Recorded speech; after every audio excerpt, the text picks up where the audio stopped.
Hi everyone, welcome to the Touch to Click channel. Today in this video we'll show you how to draw on a PDF step by step. Let's get started. Step 1. First open the Adobe Acrobat and open the PDF file where you want to add drawings. Make sure the document is fully loaded before you continue. Step 2. On the left side of the screen you'll see a toolbar with different tools. Click on the Draw or Freehand option to begin drawing on the PDF. You'll also find other tools here such as lines, circles, arrows and shapes. Step 3. For this example, select the Draw tool.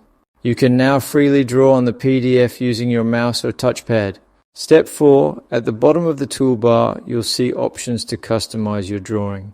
You can change the color and adjust the line thickness based on your preference. Once adjusted, continue drawing easily on the PDF.